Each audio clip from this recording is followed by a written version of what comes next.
کہ تقدیر کے جو عام عقیدے میں ہم تقدیر کہتے ہیں اس کے دو پہلو ہیں۔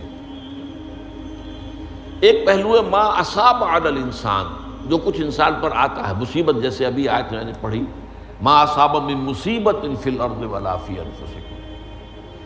ہم ہر وقت زد میں ہیں، کوئی تکلیف آ گئی، کوئی مصیبت آ گئی، کوئی بیماری آ گئی، کوئی حادثہ ہو گیا، کوئی بچہ فوت ہو گیا، کوئی عزیز جو ہے وہ فوت ہو گیا، یہ ہر وقت حوادث ہے۔ تو جو بھی کچھ پیش آتا ہے وہ علم خداوندی میں ہمیشہ سے تھا۔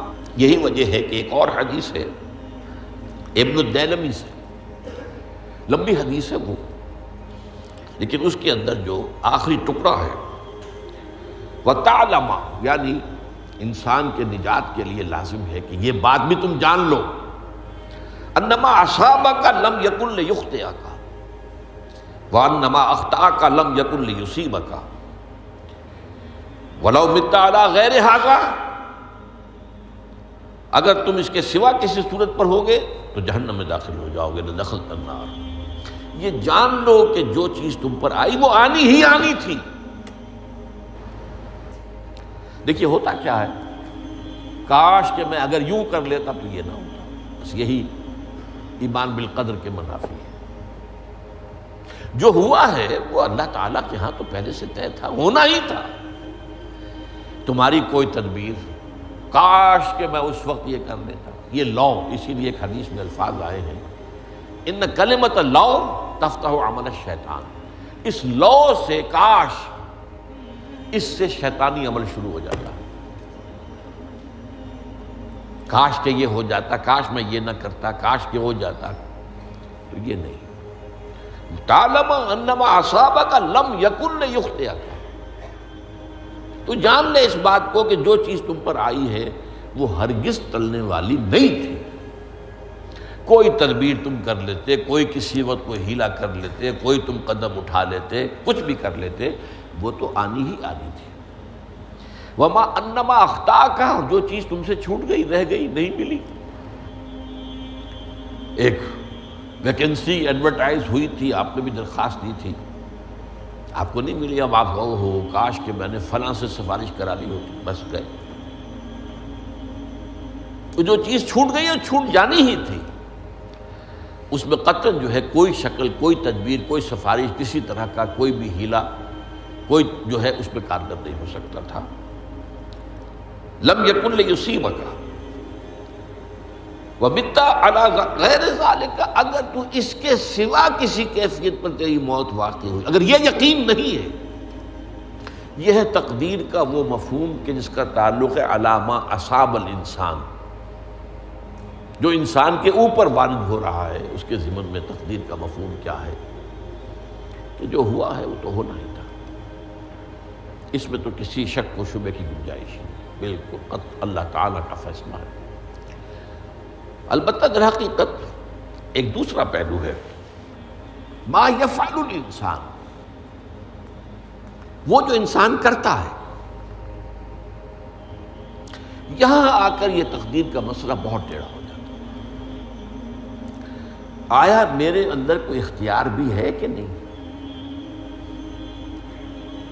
Do I have any free choice؟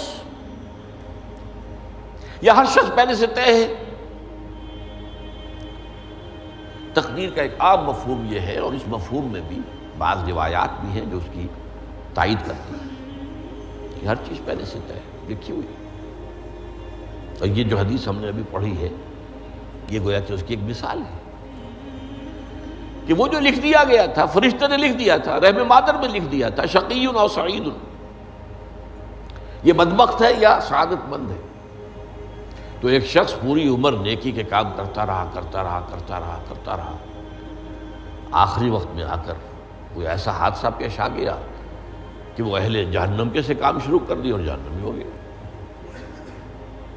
یا ایک شخص ساری عمر جو ہے جہنمیوں کے سے کام کرتا رہا، آخری وقت میں آ کر کوئی ایسی توفیق ملی، کچھ ایسا معاملہ ہو گیا، توبہ کر لی اور اس نے جو ہے اہل جنت کے سے اعمال شروع کر دی۔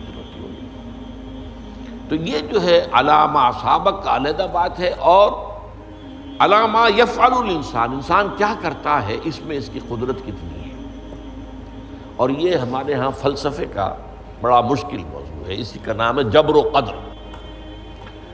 ہمارے اسلاف میں بھی کچھ لوگ ایسے ہیں متکلمین میں سے، دیکھیے ہمارے ہاں ایک وہ لوگ ہیں کہ جو اس پر قناعت کرتے ہیں کہ جو اللہ نے کہہ دیا اور رسول نے کہہ دیا، اس سے آگے ہم مین میخ نہیں نکالیں گے، وہ محفوظ راستے پر ہوں گے۔ لیکن بہرحال انسان کو اللہ نے ایک عقل بھی دی ہے، اور یہ عقل سوالات اٹھاتی ہے، اور جو زیادہ ذہین انسان ہوتے ہیں ان کے اندر ان کی یہ مصیبت زیادہ ہوتی ہے، لہٰذا وہ تو سوچتے ہیں، کچھ نہ کچھ غور و فکر کرتے ہیں، بات سمجھنے کی کوشش کرتے ہیں۔ اس میں اب ہمارے ہاں دو طبقے ہو گئے، جبریہ قدریہ۔ ایک نقطہ نظر یہ ہے کہ انسان مجبور محض، کوئی اختیار نہیں، اور ایک یہ ہے کہ انسان قادر مطلق ہے، جو چاہتا ہے اپنے فیصلے میں مختار مطلق ہے، وہ فیصلہ کرتا ہے۔ انہیں قدریہ کہتے ہیں۔ تو جبریہ اور قدریہ ان کی بحثیں ہمارے یہاں، یہ وہی تقدیر کا مسئلہ جو میں نے کہا تھا، بحثوں میں آ کر الجھ جائے، آج تک حل نہیں ہوا، حل ہو سکتا ہی نہیں۔ اب اس کے ضمن میں علامہ اقبال کا ایک شعر آپ کو سناتا ہوں، وہ بہت اچھا لگتا ہے، بہت خوبصورت لگتا ہے شعر ہونے کے اعتبار سے۔ تقدیر کے پابند جمادات و نباتات، مومن صرف اللہ کے احکام کا پابند۔ اس میں انسان سے پابندی کی نفی کر دی گئی ہے،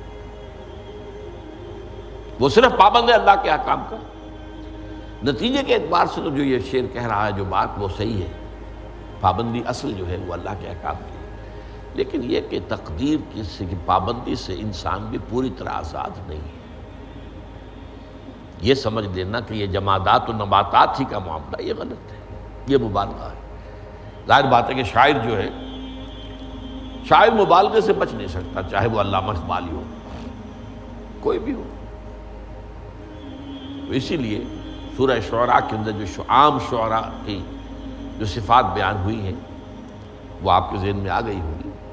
مبالغہ کرتے ہیں، فی کل واد یہیمون انہم یقولون ما لا یفعلون، وہ کہتے بھی وہ کچھ ہے جو کرتے نہیں ہیں، اور یہ بات تو علامہ اقبال پر بھی چشمہ ہوتی ہے۔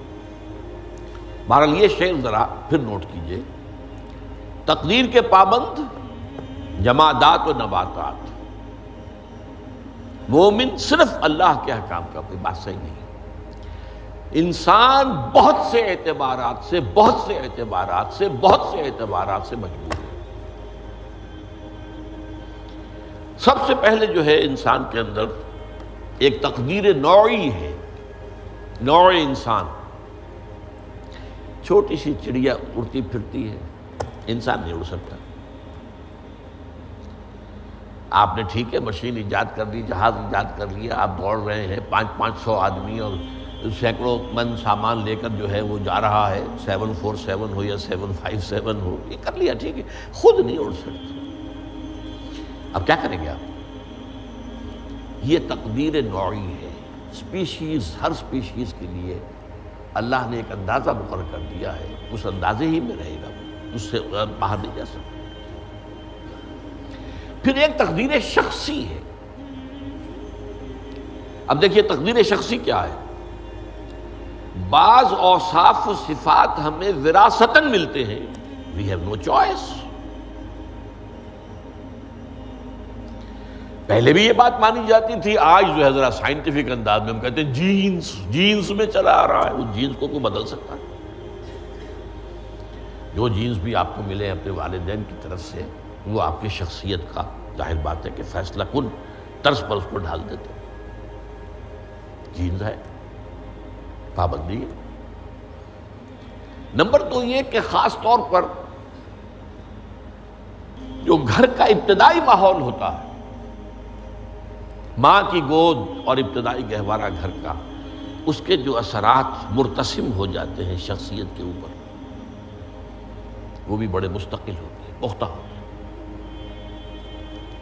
ان دونوں چیزوں کو ضرب دے لیجئے، hereditary factors multiplied by environmental factors, اس سے مل کر ایک شے تیار ہوتی ہے جس کو قرآن کہتا ہے شاکلہ۔ قل کل یعمل علی شاکلتہ فربکم اعلم بمن هو اہدی سبیلا، سورہ بنی اسرائیل۔ شاکلہ کسے کہتے ہیں؟ شاکلہ شکل دینے والی شے۔ آپ کو لوہا ڈھالنا ہے، کوئی خاص پرزہ بنانا ہے، اس کا پہلے سانچہ بناتے ہیں نا، لوہے کو پگھلا کے اس میں ڈالیں گے تو جیسا سانچہ ہوگا ویسا ہی لوہا جو ہے وہ شکل اختیار کرے، اسے شاکلہ کہتے ہیں۔ یہ شاکلہ جو ہے ہر انسان کا، اس سے باہر انسان نہیں جا سکتا، اس کے اندر اندر سٹرگل ہوگی، اس کے اندر اندر اس کی جد و جہد ہوگی، لیکن اس کا یہ مطلب نہیں ہے کہ اس کا کوئی فری چوائس نہیں۔ فری چوائس ہے، لیکن وہ فری چوائس انہی حدود کے اندر کام کرے گا، اس سے باہر نہیں۔ اس بات کو مختلف احادیث میں حضور نے بہت خوبصورتی سے بیان کیا۔ ایک حدیث بڑی اہم ہے، بڑی اہم ہے۔ الناس کالمعادن، انسانوں کی مثال بھی معدنیات کی سی ہے۔ اب سونے کی معدنیات میں سے سونے کی جو اور ہے، اب پتہ نہیں اردو میں مجھے معلوم نہیں اور کا ترجمہ کیا کرتے ہیں عام طور پر، لیکن جانتے ہیں اور وہ کچی دھات جس سے کو صاف کر دیتے ہیں تو پھر وہ دھات جو ہے خالص شکل میں سامنے آ جاتی ہے۔ سونے کی اور سے سونا بنے گا، چاندی کی اور سے چاندی بنے گی، سونا تو نہیں بن سکتا، جتنا چاہے صاف کر لیں، وہ اور تو مستقل ہے۔ الناس کالمعادن خیارکم فی الجاہلیت خیارکم فی الاسلام، جو تم میں جاہلیت کے دور میں، پری اسلامک دور میں جو بہترین تھے وہی اسلام میں آ کر بہترین ہوئے۔ وہ اور سونے کی تھی وہ صاف ہو گئی ہے، اور سونا جو ہے وہ نکھر کر خالص سونا بن کر آ گیا ہے، اسلام نے صاف کر دیا۔ وہ چاندی کی اور تھی، اسلام نے اس کو صاف کر دیا ہے، وہ نکھر کر چمکتا ہوا جو ہے وہ چاندی بن گئی۔ لیکن یہ کہ اذا فقہوا، البتہ پھر اس میں ایک اضافہ کیا حضور نے، جبکہ ان کے اندر دین کا فہم داخل ہو جائے تو یہ کہ جو بہترین پہلے تھے وہی بہترین اب ہوں گے۔ اسلام لانے سے پہلے بھی بہترین ابو بکر تھے، اسلام لانے کے بعد بھی بہترین ابو بکر۔